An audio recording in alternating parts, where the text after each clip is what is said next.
Hi guys, welcome to revision time. आज है 19 फरवरी 2024।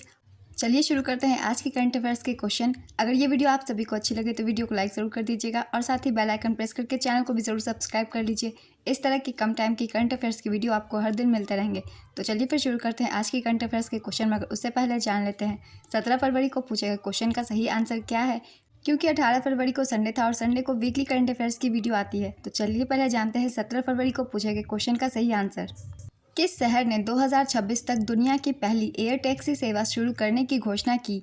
Option A Delhi, option B Qatar, option C Dubai, option D Abu Dhabi. इसका सही answer है option C Dubai. चलिए अब आज की करंट अफेयर्स के क्वेश्चन हम स्टार्ट करते हैं। क्वेश्चन नंबर 1, फरवरी 2024 में किस देश ने अपतटीय तेल रिसाव के बाद राष्ट्रीय आपातकाल की घोषणा की? इसका आंसर है त्रिनिदाद और टोबैगो। त्रिनिदाद और टोबैगो ने अपतटीय तेल रिसाव के बाद राष्ट्रीय आपातकाल की घोषणा की। टोबैगो के पास पलटे हुए जहाज से निकले रिसाव से समुद्र तट पर बड़े पैमाने पर पर्यावरणीय क्षति हुई है, जिससे देश की अर्थव्यवस्था, विशेष रूप से इसके पर्यटन क्षेत्र पर प्रभाव के बारे में चिंताएं बढ़ गई है। त्रिनिदाद और टोबैगो एक दक्षिण अमेरिका महाद्वीप का देश है। त्रिनिदाद और टोबैगो की राजधानी पोर्ट ऑफ स्पेन है और प्रधानमंत्री कैथ राउली हैं और मुद्रा त्रिनिदाद एंड टोबैगो डॉलर है। नेक्स्ट क्वेश्चन, हाल ही में किस राज्य सरकार ने युवाओं को ब्याज मुक्त ऋण देने के स्वयं नामक योजना का शुभारंभ किया? इसका आंसर है ओडिशा। ओडिशा सरकार ने युवाओं को ब्याज मुक्त लोन देने के लिए स्वयं योजना शुरू की।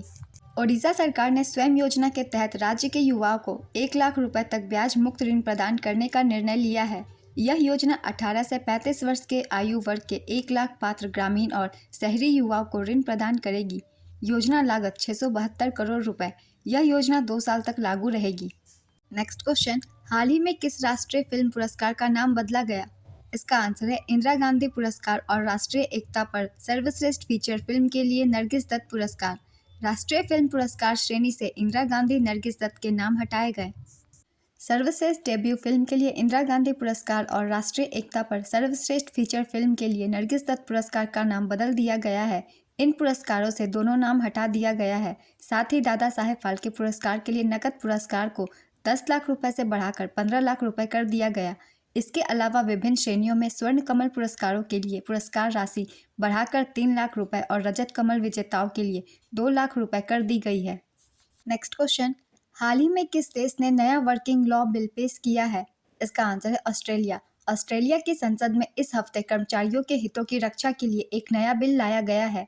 इसके तहत ड्यूटी खत्म होने के बाद कर्मचारी को बॉस की कॉल अटेंड करना जरूरी नहीं होगा।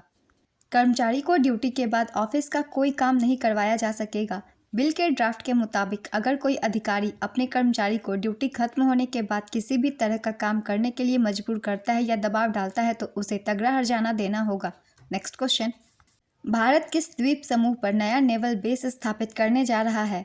इसका आंसर है मिनिकॉय और अक्ती। भारत सरकार लक्षद्वीप के अक्ती और मिनिकॉय द्वीपों पर अपने नेवल बेस स्थापित करने जा रहा है।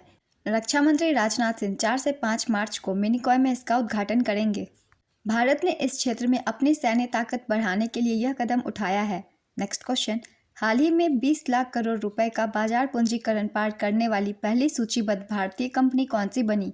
इसका आंसर है RIL। रिलायंस इंडस्ट्रीज 20 लाख करोड़ रुपए मार्केट कैप पार करने वाली पहली भारतीय सूचीबद्ध कंपनी बनी। रिलायंस इंडस्ट्रीज की स्थापना 1958 में हुई थी। इसका मुख्यालय मुंबई में स्थित है। इसके चेयरमैन मुकेश अंबानी हैं। नेक्स्ट क्वेश्चन, हाल ही में काजी नींबू को किस राज्य के राजकीय फल के रूप में मान्यता दी गई है?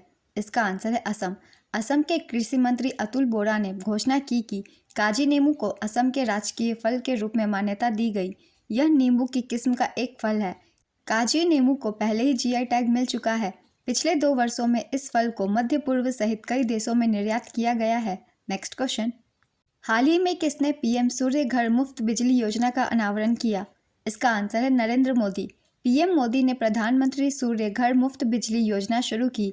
इस परियोजना का लक्ष्य हर महीने 300 यूनिट तक मुफ्त बिजली प्रदान करके 1 करोड़ घरों को रोशन करना है। इस परियोजना में 75,000 करोड़ रुपए से अधिक का निवेश होगा। नेक्स्ट क्वेश्चन, उत्तर प्रदेश सरकार ने बेहतर आपदा प्रबंधन के लिए किसके साथ समझौता करने का फैसला किया है? इसका आंसर है IIT रुड़की। उत्तर प्रदेश सरकार राज्य में बेहतर आपदा प्रबंधन के लिए IIT रुड़की के साथ एक समझौता ज्ञापन पर हस्ताक्षर करेगा। इस MOU पर हस्ताक्षर राउत आयुक्त कार्यालय और IIT रुड़की के बीच किया जाएगा। इसका उद्देश्य आपदा आने से पहले हताहतों की संख्या को कम करने और लोगों को सुरक्षित स्थानों पर स्थानांतरित करना है। नेक्स्ट क्वेश्चन, जनवरी 2024 के लिए ICC player of the month का पुरस्कार किसने जीता? इसका आंसर है शामर जोसेफ और एमी हंटर। वेस्टइंडीज के तेज गेंदबाज Shamar Joseph ICC player of the month award जीतने वाले वेस्टइंडीज के पहले पुरुष खिलाड़ी बन गए। एमी हंटर आयरलैंड की आक्रामक युवा महिला बल्लेबाज हैं। नेक्स्ट क्वेश्चन, हाल ही में जम्मू कश्मीर में सरस आजीविका मेला आयोजित किया गया है। बताएं कि यह इसका कौन सा संस्करण है? इसका आंसर है दूसरा। जम्मू कश्मीर में दूसरा सरस आजीविका मेला 2024 का आयोजन 10 से 19 फरवरी तक किया गया। इसका आयोजन श्रीनगर के शेर-ए-कश्मीर अंतर्राष्ट्रीय सम्मेलन केंद्र में किया गया। जम्मू और कश्मीर में 4 फरवरी से 14 फरवरी 2023 तक पहला सरस मेला आयोजन किया गया था। नेक्स्ट क्वेश्चन, हाल ही में कहां पर अंतर्राष्ट्रीय समावेशन गठबंधन सम्मेलन 2024 का आयोजन किया गया? इसका आंसर है नई दिल्ली, भारत। 15 फरवरी 2024 को इंडियन हैबिटेट सेंटर नई दिल्ली में अंतर्राष्ट्रीय समावेशन गठबंधन सम्मेलन 2024 का आयोजन किया गया। इसका उद्देश्य वित्तीय समावेशन, सामाजिक समावेशन और जमीनी स्तर पर संसाधनों और अवसरों तक समान पहुंच को बढ़ावा देना है। नेक्स्ट क्वेश्चन, हाल ही में नीति आयोग ने बंजर भूमि को बदलने के लिए कौन सा पोर्टल लॉन्च किया? इसका आंसर है ग्रो। नीति आयोग ने बंजर भूमि की हरियाली और बहाली के लिए ग्रो पोर्टल लॉन्च किया। इसका लक्ष्य पूरे भारत में पर्यावरण संरक्षण और टिकाऊ भूमि उपयोग में प्रयासों को बढ़ावा देना है। इसमें भारत के सभी जिलों में कृषि वानिकी की क्षमता का मूल्यांकन करने के लिए रिमोट सेंसिंग और GIS प्रौद्योगिकियों का इस्तेमाल किया जाएगा।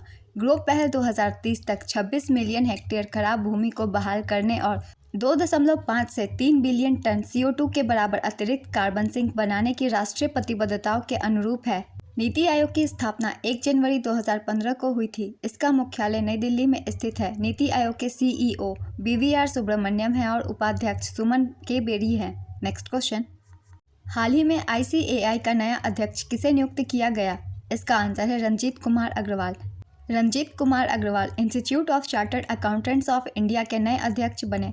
साथ ही चरणजोत सिंह नंदा को ICAI का उपाध्यक्ष चुना गया। इनका कार्यकाल 2024 से 25 के लिए होगा।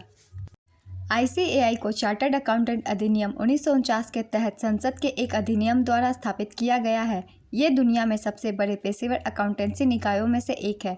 नेक्स्ट क्वेश्चन, हाल ही में किस देश ने AI पावर्ड सड़क सुरक्षा के लिए 9वां गवर्नमेंट पुरस्कार जीता? इसका आंसर है भारत। भारत ने AI पावर्ड सड़क सुरक्षा के लिए 9वां गवर्नमेंट पुरस्कार जीता। भारत ने विश्व सरकार शिखर सम्मेलन 2024 में आर्टिफिशियल इंटेलिजेंस संचालित सरकार सेवाओं में अपने अग्रणी प्रयासों के लिए प्रतिष्ठित 9वां गवर्नमेंट पुरस्कार हासिल किया है। आई रास्ते का लक्ष्य सड़क सुरक्षा इंजीनियरिंग में फोर्स मल्टीप्लायर के रूप में AI का लाभ उठाकर सड़क सुरक्षा की फिर से कल्पना करना है। केंद्रीय सड़क परिवहन मंत्री नितिन गडकरी ने सितंबर 2021 में आई रास्ते नामक परियोजना लॉन्च की थी। आई रास्ते का पूरा नाम intelligent solutions for road safety through technology and engineering है। Next question, United World Wrestling ने हाल ही में किस देश के रेसलिंग फेडरेशन का निलंबन रद्द कर दिया है? इसका आंसर है भारत। यूनाइटेड वर्ल्ड रेसलिंग ने हाल ही में भारतीय कुश्ती महासंघ का निलंबन तत्काल प्रभाव से हटा लिया है। यूनाइटेड वर्ल्ड रेसलिंग ने पिछले साल 23 अगस्त को WFI को अस्थायी तौर पर निलंबित कर दिया था क्योंकि कुश्ती महासंघ तय समय पर चुनाव कराने में विफल रहा था। आज के करंट अफेयर्स के क्वेश्चन कंप्लीट होते हैं। चलिए अब आज का क्वेश्चन देखते हैं क्या है। नीति आयोग के CEO का नाम क्या है? Option A Narendra Modi, option B BVR Subramanyam, option C Ranjit Kumar Agarwal, option D Suman K Berry. अपना आंसर गेस कीजिए या फिर कमेंट बॉक्स में दीजिए। अगर आप सभी को मेरी ये वीडियो अच्छी लगी हो तो वीडियो को लाइक जरूर कर दीजिएगा और साथ ही बेल आइकन प्रेस करके मेरे चैनल को भी जरूर सब्सक्राइब कर लीजिए। इस तरह के कम टाइम की करंट अफेयर्स की वीडियो आपको हर दिन मिलते रहेंगे। फिर मिलते हैं नेक्स्ट वीडियो के साथ। आप सभी को थैंक यू।